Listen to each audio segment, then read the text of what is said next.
Ad Aragona il reliquiario di padre Pino Puglisi, il primo sacerdote ucciso dalla mafia. L'accoglienza nella locale stazione dell'Arma dei Carabinieri.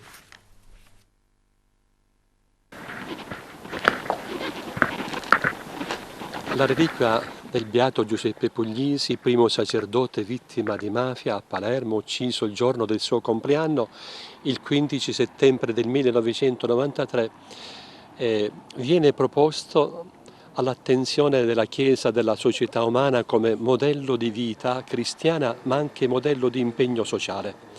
Un sacerdote che si è speso per promuovere la comunità, per liberare il territorio da ogni forma di male e di oppressione che nel caso specifico ha il volto della mafia.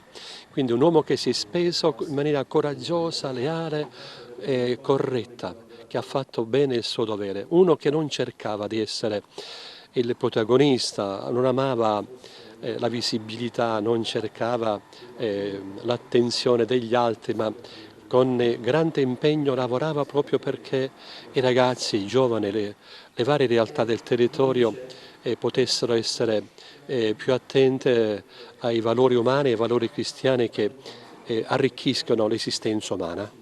Pari Puglisi è uno che ha coniugato, ha tradotto la fede nelle scelte concrete di promozione del territorio. In quegli anni in cui lui era parroco c'era una frase che accompagnava l'impegno della Chiesa: evangelizzazione e promozione umana.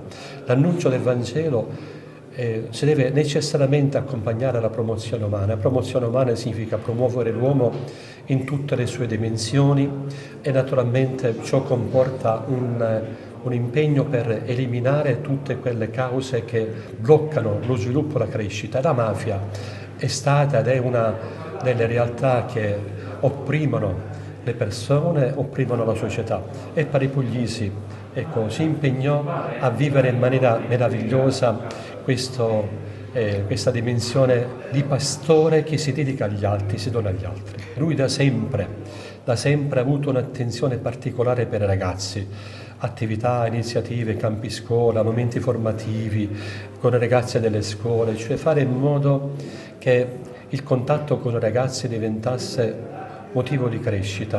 Per questo è stato anche qui una persona che con molta mitezza, senza dare mai l'impressione di chi vuole fare il maestro, di chi vuole dare i consigli, ma ha saputo veramente coinvolgere le persone con la sua mitezza, con la sua bontà, e questo è stato il metodo pedagogico più efficace. È un'immagine che Gesù utilizza per parlare della sua esperienza. Se il chicco di grano